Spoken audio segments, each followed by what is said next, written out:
देखते रहिए the prime news Abdul Rahman के साथ। द प्राइम न्यूज़ में इस्तकबाल है आपका। मैं हूं अब्दुल रहमान। इस वक्त मैं रिपोर्टिंग कर रहा हूं 11,000 कॉलोनी। जी हां, 11,000 कॉलोनी, जिसे बड़ा खूबसूरत सा नाम दिया गया न्यू मालेगांव, यानी नया मालेगांव। क्या है इस नए मालेगांव की असल तस्वीर? बारहा यहाँ से कई तरह की शिकायत हमको आती है।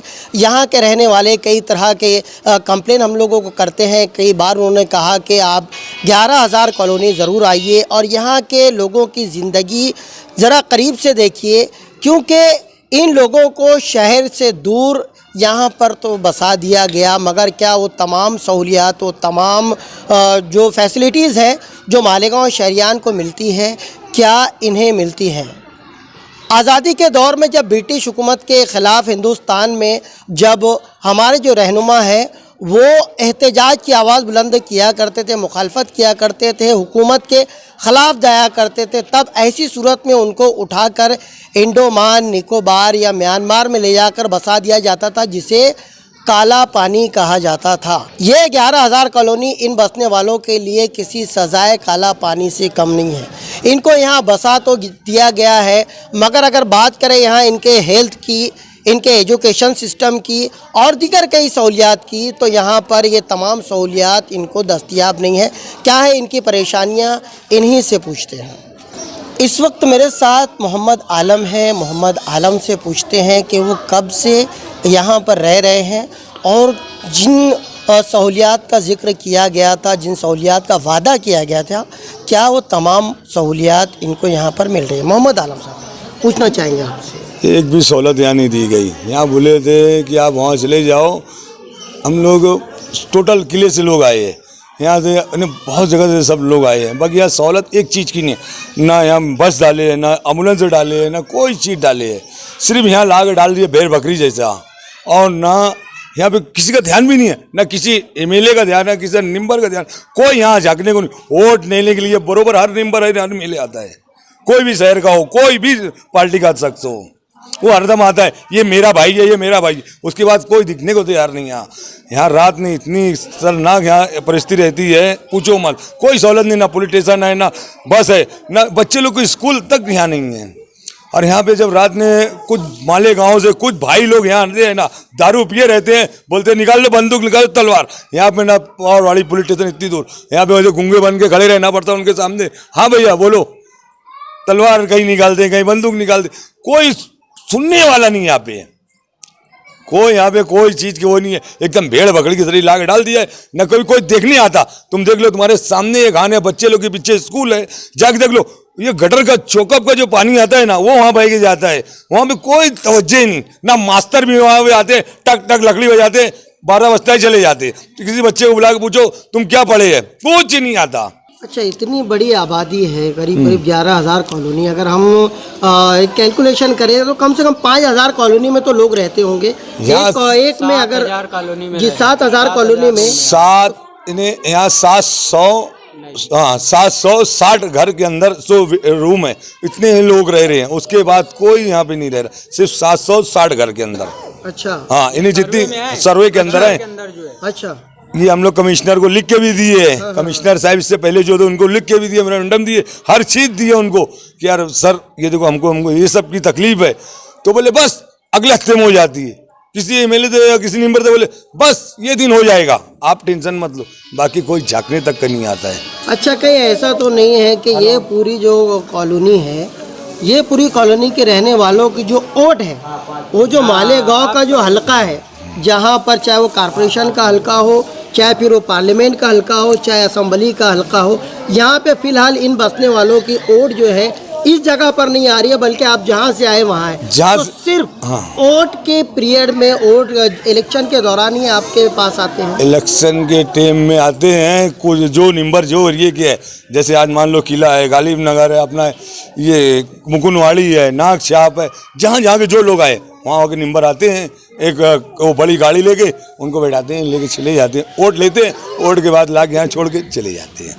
और वो आवाम भी है, बेवकूफ़ होगी जो उनके साथ चली जाती ना। हम लोग की इधर वोट नहीं है। बेवकूफ नहीं है, मजबूर है जो लाके यहाँ छोड़ के वोट देना। सुन हमारा जाओ, हक है, मजबूर सुन है वो। सुन जाओ, मजबूर है, बेवकूफ़ है जो वोट देने नहीं जाना चाहिए। यहाँ की वोट करो ना, यहाँ रह ना, यहाँ पे वोट, यहाँ मालदा गाँव में रहते तो यहाँ की वोट करो।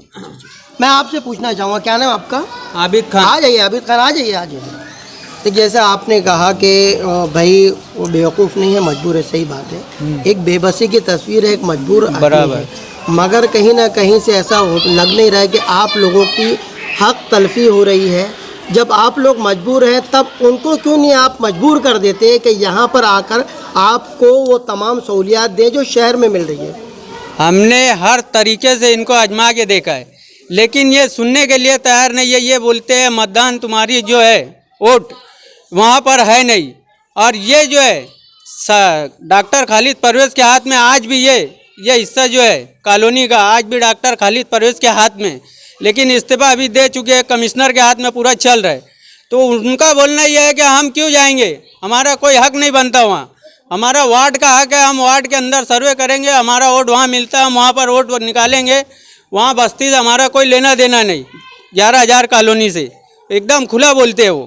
तो हमारी ज़रूरत क्या फिर, जब हमारे से तुमको कोई लेना देना नहीं तो यहाँ तक आते क्यों है वोट लेने के लिए, मांगने के लिए? कभी आपने ये सवाल नहीं किया कि ये क्या हिंदुस्तान के नक्शे में नहीं आती, ये क्या हिंदुस्तान के हम नागरिक नहीं हैं, या कहीं किसी और मुल्क से लाकर हमको रिफ्यूजी कैंप बसाया गया है? ये इस तरह मसले, का कोई सवाल आपने कभी ये किया? मसले नहीं, तो हमको बोलने का चांस देते ही नहीं ना कि जो बोला जाए। बोलने का वक्त आता है तो बोले आप हट जाओ बोले। इसके पहले मीडिया वाले भी आए थे ना, तो मैं जो हिसाब से जो बात किया था वो पूरा उड़ा दिए, वो देखा मैं। उसके बाद में वो दूसरा डाले तो क्या मतलब क्या रहा बोल के फिर किसी को? नहीं, कहने का मतलब ये है कि कहीं ना कहीं हक की आवाज़ को जो है वो दबाया जा रहा है। अच्छा, आवाज़ जब सुनी नहीं जा रही। आपने कहा कहीं सुनवाई नहीं होती, हाँ। कहीं बोलने नहीं दिया जाता।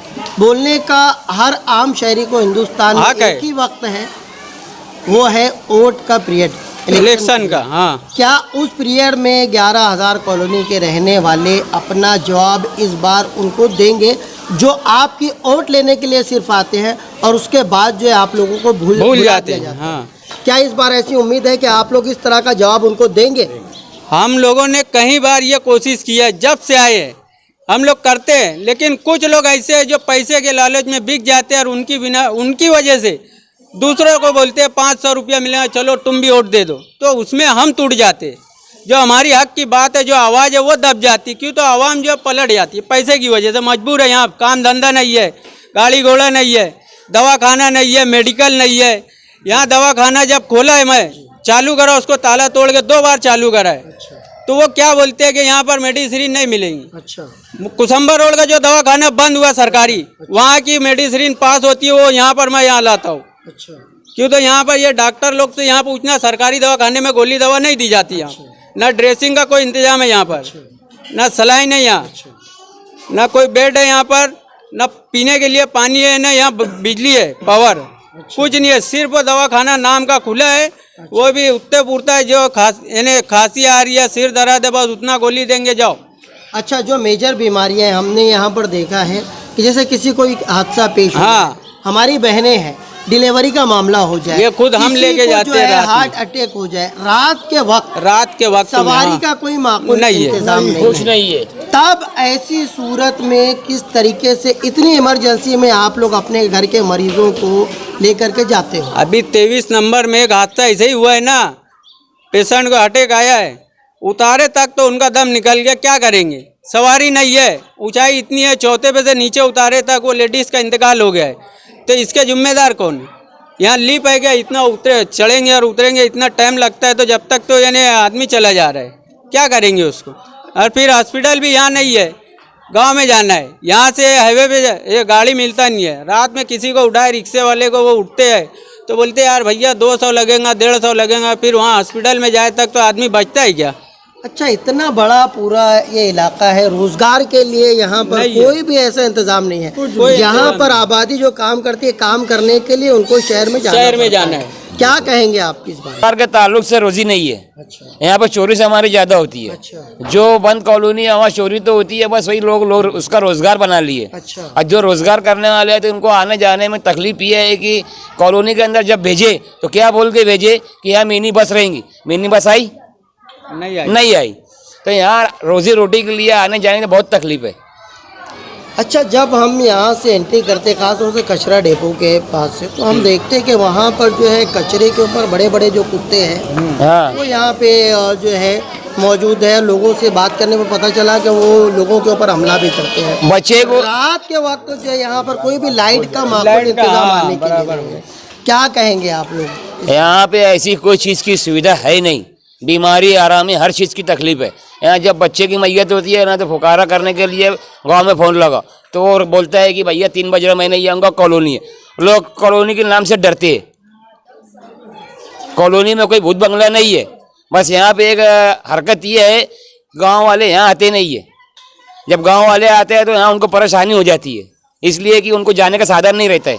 अच्छा, ये इतना बड़ा पूरा इलाका है, इतने बड़े पूरे इलाके में जाहिर सी बात है कि यहाँ लोगों की अमवात होती होगी, मौत होती होगी। मैयत की सूरत में जो है यहाँ पर कब्रिस्तान कहीं भी जो है आसपास में नहीं है, उसके लिए नहीं है। जाना पड़ता है। क्या कहेंगे आप? जैसे कि सर, हमको तो कब्रिस्तान की जो बात थी तो हमने कमिश्नर को, कलेक्टर को, हर किसी को मतलब दिए, लेटर दिए, सब कुछ दिए, सबके पास गए, लेकिन उनने इंतजार का कुछ करे नहीं। बस ये हमको बोल के मिल जाता था कि यार हम बस उधर के बंदोबस्त में लगे रहे, जगह खाली हो जाएंगी, ये हो जाएंगी।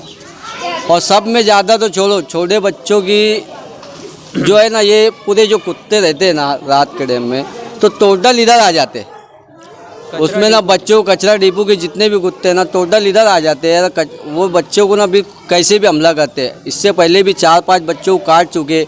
उसका हमने कॉर्पोरेशन में भी अर्जी डाले कि यार कुत्तों से तकलीफ है।